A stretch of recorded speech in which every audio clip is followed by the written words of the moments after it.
জয়গুরু প্রণাম। প্রিয় পরম শ্রী শ্রী ঠাকুর অনুকূল চন্দ্রের সান্নিধ্যে এসেছিলেন ঢাকা জেলার এক সম্ভ্রান্ত পরিবারের কুলবধূ সরোজিনী ঘোষ। অকাল বৈধব্যের অভিশাপ মাথায় করে 3টি ছেলে মেয়েকে নিয়ে প্রিয় পরমের শরণাপন্ন হয়েছিলেন এবং আশ্রমবাসী হয়ে প্রিয় পরমের আদেশ নির্দেশ পরিপালন করার মধ্য দিয়ে জগতবাসীকে এক দিব্য জীবন কথা উপহার দিয়েছেন, যিনি আশ্রমবাসীর কাছে সৎসঙ্গ জগতের কাছে শান্তির মা নামে পরিচিত। তার জীবন কথা আপনাদের সম্মুখে নিয়মিতভাবে পরিবেশন করার চেষ্টা করব। আশা করি আপনাদের ভালো লাগবে। সঙ্গে থাকুন, শুনতে থাকুন। আমার বাড়ি ঢাকা জেলার বিক্রমপুর পরগনার কোরাটি গ্রামে। আমি 25 বছর বয়সে বিধবা হই।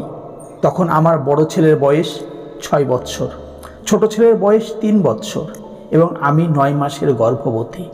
এই গর্ভে আমার একটি মেয়ে হলো, তার নাম শান্তি।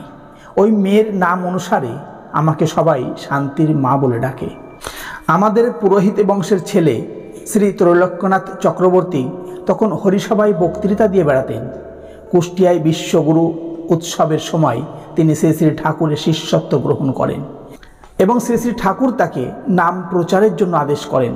তখন থেকেই তিনি শ্রী শ্রী ঠাকুরের নাম প্রচার আরম্ভ করেন। তিনি যখন দেশে ফিরে এলেন তখন আমার ভাসুর আমাদের পাড়ায় বক্তৃতা দেবার জন্য তাকে ডাকলেন।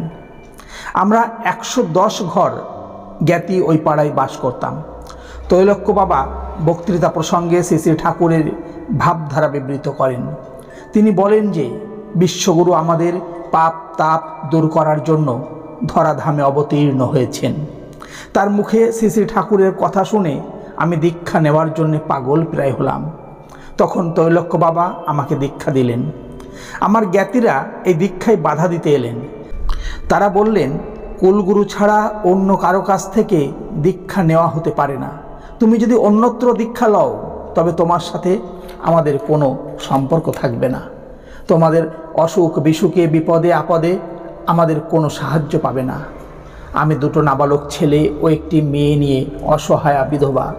জ্ঞাতিদের সাহায্য আমার কাছে মূল্যবান, কিন্তু শ্রী শ্রী ঠাকুরের দীক্ষা নেওয়ার জন্য আমার মন এত উতলা হয়ে উঠল যে সেসব বিপদ আমার কাছে তুচ্ছ বলে মনে হলো। আমি সব বাধা অগ্রাহ্য করে দীক্ষা নিলাম 1328 সালের কার্তিক মাসে। তখন দীক্ষাপত্র বা ইষ্টভৃতি কিছুই ছিল না।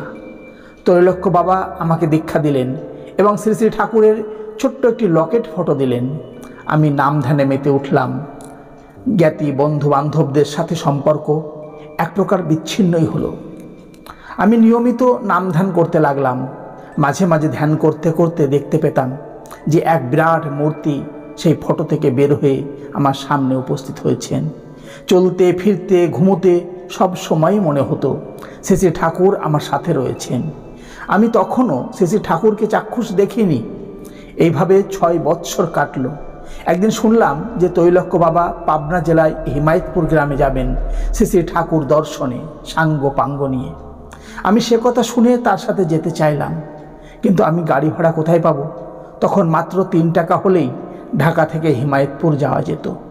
প্রথমে স্টিমারে করে গোয়ালন্দ, সেখান থেকে ট্রেনে কুষ্টিয়া থেকে ফেরি করে বাজিতপুর ঘাট এবং বাজিতপুর ঘাট থেকে নৌকা করে হিমায়তপুরে বাঁধের ধারে পৌঁছানো যেত। ভগবানের মানব অবতার দেখার জন্যে আমার মন চঞ্চল হয়ে উঠল। আমি ভিক্ষা করে 3 টাকা সংগ্রহ করে রওনা হলাম তৈলক্য বাবার সঙ্গে আশ্বিন মাসে। দীক্ষা নেবার পর নাম ধ্যান করার সময় আমার চোখের সামনে একটা মানুষের ছায়া এসে পড়ত। তার পরনে কালো পাড় ধুতি, খালি গায়ে পইতে দেখা যাচ্ছে, হাতে একটি আংটি এবং পায়ে খড়ম। এরকম মানুষের ছায়া আমি প্রায়ই দেখতাম। এমনকি পদ্মা নদী, বাঁধের ধারে 2টো ঘর এবং ধানের ক্ষেত, এসব আমার চোখের সামনে ভেসে উঠত। আমার কাছে মাত্র ছিল শ্রী শ্রী ঠাকুরের একখানা লকেট ফটো, তাতে শুধু মুখখানাই দেখা যেত। তাই এসব ছায়া যখন দেখতাম তখন তৈলক্য বাবাকে জিজ্ঞেস করতাম, আমি যে এইসব দেখি তা শ্রী শ্রী ঠাকুর কি এইরকম দেখতে? তার পায়ে কি খড়ম, হাতে কি একটি আংটি এবং কালো পাড় ধুতি পরেন? তৈলক্য বাবা হাসতেন এবং বলতেন, ওখানে যেয়ে আপনি মিলিয়ে নেবেন। আপনি নিজে দেখার আগে কাউকে বলবেন না যেন। কিন্তু আমার বদ্ধমূল ধারণা ছিল ভগবান যখন এসেছেন তখন তিনি শঙ্খ চক্র গদা পদ্মধারী নানা বিভূষণে ভূষিত। তাই প্রথম যখন হিমায়তপুর গিয়ে শ্রী শ্রী ঠাকুরকে দেখলাম তখন আমি আশ্চর্য হয়ে গেলাম। শ্রী শ্রী ঠাকুর তখন বাঁধের ধারে একখানা ছোট্ট চৌকির উপরে বসে আছেন, কালো পাড়ের ধুতি পরনে, গলায় পৈতে, হাতে আংটি। সবাই প্রণাম করে উঠছেন। আমি অবাক হয়ে ঠাকুরের দিকে তাকিয়ে রইলাম। ওমা, একে দেখার জন্য আমি ভিক্ষে করে টাকা জোগাড় করে এত দূরে এলাম। একে তো আমি দেশে প্রায়ই দেখতাম। ধ্যান করতে করতে এই মূর্তি তো আমার চোখে ভেসে উঠত। এই কি ভগবান নাকি? এই কথাগুলো আমার মুখ থেকে বের হয়ে পড়ল। শ্রী শ্রী ঠাকুর এ কথা শুনে হেসে বললেন, তবে তুই কি দেখতে এসেছিস? আমি শঙ্খ চক্র গদা পদ্মধারী ভগবান দেখব বলে ভেবেছিলাম। তা আপনাকে তো আমি দেশে প্রায়ই দেখে থাকি, আপনাকে দেখতে আমি এত দূর এলাম কেন? আমি উত্তর দিলাম। শ্রী শ্রী ঠাকুর খুব হাসলেন। পরে বললেন, তুই যা দেখেছিলি তাই এখানে দেখছিস। তখন আশ্রমে কিছু গড়ে ওঠেনি। শ্রী শ্রী ঠাকুরের মা ও বাবার দুখানি ঘর মাত্র। মাতৃমন্দিরের ভিত কেবল উঠেছে। 15 দিন ছিলাম হিমায়তপুরে। তারপর ফিরে যাওয়ার দিন এলো, কিন্তু যেতে আমার মন চাইছে না। প্রিয়জনকে ছেড়ে যেতে যেমন কষ্ট হয়, সেই রকম বুক ফাটা একটা বেদনা আমি অনুভব করলাম। আমি খুব কাঁদতে লাগলাম। শ্রী শ্রী ঠাকুর বললেন, যাদের সাথে এসেছিস তারা সবাই যখন চলে যাচ্ছে তখন তুইও যা, আবার আসিস। আমি বললাম, টাকা পাবো কোথায়? এবার তো ভিক্ষে করে ভগবান দেখার জন্য এসেছিলাম। শ্রী শ্রী ঠাকুর বললেন, এবার যেভাবে এলি আবার ওইভাবেই চলে আসবি।